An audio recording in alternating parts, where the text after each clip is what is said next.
This video covers a real criminal case.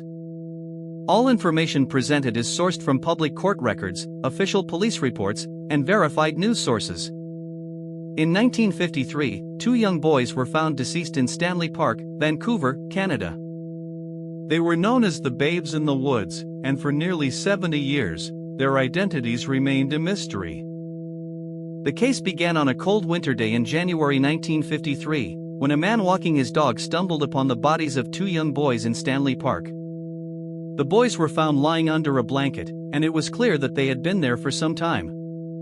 The police were called, and an investigation was launched. The boys were estimated to be around 6 and 7 years old, but no one knew who they were or how they ended up in the park. The only clue was a small axe found near the bodies. You're watching Dark Verdict, where we investigate the cases that haunt us. As investigators began to dig deeper into the case, they found that the boys had been dead for several days before they were discovered. The cause of their death was determined, but the police were still no closer to finding out who the boys were or who was responsible for their death. The investigation continued, with police interviewing witnesses and searching for any leads that might help them identify the boys.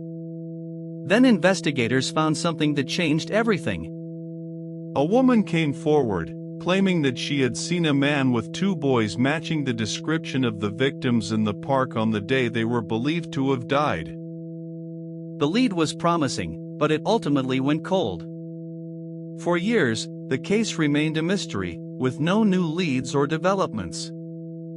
The boys were buried in a local cemetery, with a headstone that read Babes in the Woods. But there was one detail that nobody noticed at the time.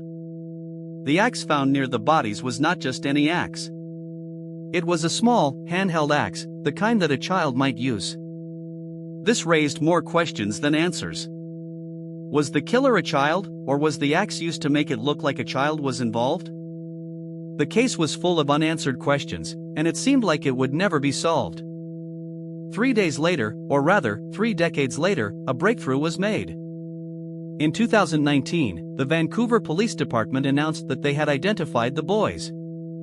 They were brothers, and their names were finally revealed after nearly 70 years of anonymity. The identification was made possible by advances in DNA technology and a tip from a member of the public. The case is still open, and investigators are working to find out who was responsible for the death of the two brothers. While the identification of the boys has brought some closure to their family, the question of who killed them remains unanswered. The police are still following up on leads and interviewing witnesses, but so far, no one has been charged in connection with the deaths. And that is when they discovered the second crime scene. Well, not exactly a second crime scene, but a second case that was eerily similar to the Babes in the Woods. In 1934, 3 little girls were found deceased under a blanket in a Pennsylvania forest. The case was never solved, and it remains one of the most infamous unsolved murders in American history. As we delve deeper into the case, we are reminded that justice is not always swift. Sometimes, it takes decades for the truth to come to light. The Babes in the Woods case is a prime example of this. For nearly 70 years, the boys were nameless, faceless victims. But now, they have names, and their family can finally begin to heal.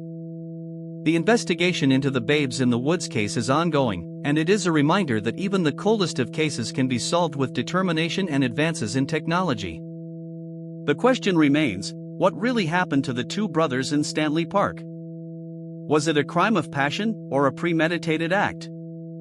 The answer to this question may never be known, but one thing is certain, the case of the Babes in the Woods will haunt us for years to come.